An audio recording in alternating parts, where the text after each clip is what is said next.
বিশ্বের সবচেয়ে জমজমাট ও মর্যাদাপূর্ণ সুন্দরী প্রতিযোগিতা মিস ইউনিভার্সের ৭৪তম আসরে বাংলাদেশের প্রতিনিধিত্ব করছেন মডেল ও অভিনেত্রী তানজিয়া জামান মিথিলা।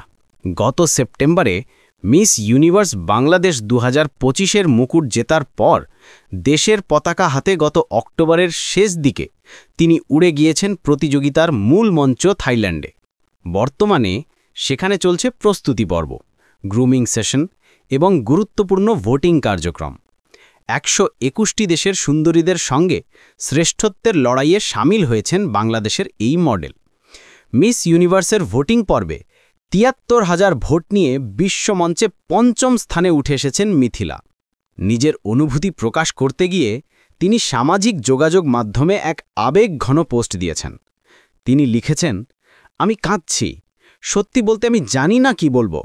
আপনাদের অমূল্য ৭৩,০০০ ভোটে আমরা এখন বিশ্বের ৫ নম্বরে। সবাইকে কিভাবে ধন্যবাদ জানাবো বুঝতে পারছি না।" কৃতজ্ঞতা প্রকাশ করে তিনি আরও লেখেন, "আমি তোমাদের সবাইকে অনেক ভালোবাসি। বাংলাদেশে মুকুটটা আনার জন্য এবার আমাদের সবাইকে একসঙ্গে কাজ করতে হবে। বাংলাদেশ অপ্রতিরোধ্য।" আগামী ২১শে নভেম্বর থাইল্যান্ডের কেন্দ্রীয় শহর পাক ক্রেটে অনুষ্ঠিত হবে মিস ইউনিভার্সের ৭৪তম আসরের জমকলা গ্র্যান্ড ফিনালে।